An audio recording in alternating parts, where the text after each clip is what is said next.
Assalomu alaykum, efirda Uzak xabarlari. Bugungi dasturimizda birja yangiliklari hamda o'tgan yil davomida birjaning sement bozorida shakllangan holatlar bilan qisqacha tanishtirib o'tamiz. Dastlab esa an'anaga ko'ra o'tgan haftada birjaning barcha savdo tizimlarida bo'lib o'tgan savdo natijalari hamda ayrim tovar pozitsiyalari bo'yicha shakllangan narxlar dinamikasi bilan tanishtirib o'tamiz.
Bu o'tgan haftaning asosiy ko'rsatkichlari edi. Endi bevosita birja yangiliklariga to'xtalib o'tamiz. Ikkita yangilik mavjud. Birja savdolari hamda davlat xaridlari bo'yicha qonunchilikda o'zgarishlar amalga oshirilgan. Dastlab davlat xaridlarini ko'rib chiqadigan bo'lsak, davlat xaridlarida raqobat muhitini rivojlantirish hamda sohada mahalliy ishlab chiqaruvchilarning ishtirokini yanada faollashtirish hamda qo'llab-quvvatlash maqsadida 2025-yil 26-dekabrda O'zbekiston Respublikasi Prezidentining 259-sonli farmoni qabul qilindi.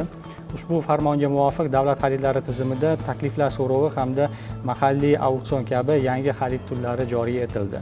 Shuningdek, farmonga muvofiq 2026-yil 1-martdan boshlab tizimda sun'iy intellekt asosida o'rtacha bozor narxini aniqlash bo'yicha alohida elektron modulning joriy etilishi ham nazarda tutilgan. Qonunchilikka o'zgartirish shuningdek birja savdolari sohasiga ham kiritildi. Xususan, O'zbekiston Respublikasi Prezidentining 2025-yil 30-dekabrdagi 269-sonli farmoniga muvofiq O'zbekiston Respublikasi Prezidentining 2022-yil 24-noyabrdagi 430-sonli qaroriga o'zgartirishlar kiritilgan va ayrim turdagi birja tovarlarining realizatsiya qilinish muddati 2026-yil 1-yanvaridan 2028-yil 1-yanvariga qadar uzaytirildi. Endilikda birjaning alohida tovar segmenti, ya'ni o'tgan yilda birjaning sement bozorida shakllangan holatlar bilan tanishtirib o'tamiz. Ko'rib chiqilayotgan davrda, ya'ni o'tgan yil davomida shu mahsulotlarning sotuv hajmi 7,5 million tonnadan oshdi. Bu avvalgi yilga nisbatan 28% ga ko'p demakdir. O'rtacha oylik sotuvlar hajmlari 630 ming tonnani tashkil etgan. Oyma-oy sotuv hajmlariga e'tibor beradigan bo'lsak, bu yerda o'zgaruvchan holatni ko'rishimiz mumkin. Oyma-oy sekin-asta bu yerda savdo hajmlari oshib borgan hamda ko'rinib turibdiki, avgust oyiga kelib maksimal darajaga chiqqan. Aynan mana shu davrda 956 ming tonna sement mahsulotlari birja savdolari orqali sotilgan. Keyinchalik esa pasayish kuzatilmoqda va eng past ko'rsatkich dekabr oyiga to'g'ri kelmoqda. Aynan mana shu davrda 361 ming tonna sement mahsulotlari birja orqali sotilgan. Mana shu sotish jarayonida faol bo'lgan zavodlarga to'xtalib o'tamiz.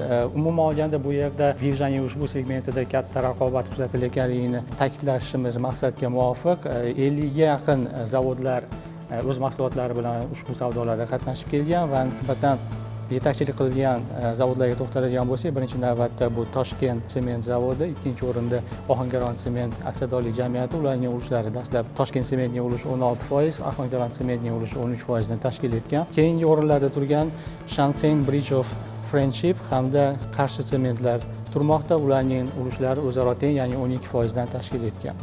China sement hamda Jizzax sement zavodlarining ulushlari esa ko'rinib turibdiki 9 hamda 10% tashkil etgan, qolganlarining ulushlari nisbatan kamroqdir. Endilikda bozordagi konjunkturaga to'xtalib o'tamiz, ya'ni birjada sotilgan barcha sement markalari bo'yicha shakllangan narxlar dinamikasiga to'xtalib o'tamiz. Yuqorida aytib o'tilgandek savdoga qo'yilayotgan hajmlar ko'tarilgan, biroq bunga qaramasdan bozor o'sishni namoyon etmoqda. Bu o'z navbatida mahsulotga bo'lgan talab oshganligidan dalolat beradi. Yilning boshida o'rtacha narxlar mahsulotga bir tonnasi uchun 483 ming so'mni tashkil etgan bo'lsa, may oyiga kelib ushbu ko'rsatkich 612 ming so'mni tashkil etgan va bu yerda keyingi oyda biroz korreksiya kuzatilgan, 573 ming so'mni tashkil etgan va eng yuqori cho'qqilar qatoriga sentyabr oyi to'g'ri kelmoqda. Aynan mana shu davrda mahsulotning kotirovkasi 651 ming so'mni tashkil etdi va yilning oxiriga kelib turib bu yerda savdoga qo'yilayotgan hajmlar nisbatan pasayganligi uchun narxlar ko'tarilib maksimal darajaga yetdi, ya'ni 657 ming so'mni tashkil etdi. Dasturimiz so'ngida sementning hududlarda sotib olish darajalariga to'xtalib o'tamiz,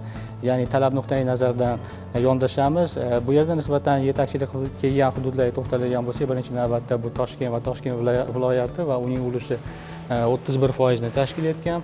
Keyingi o'rinlarda turgan Samarqand viloyatining ulushi 17% hamda Qashqadaryo viloyatining ulushi 14% tashkil etmoqda hamda navbatdagi o'rinda Qoraqalpog'iston Respublikasi turmoqda va ushbu hududga bozorning deyarli 8% tegishli bo'ldi. Qolgan hududlarning ulushlari nisbatan kamroq bo'ldi. Bu yetkazmoqchi bo'lgan so'nggi xabarimiz edi. Birja kotirovkalarini kuzatib boring. Xayr, salomat bo'ling.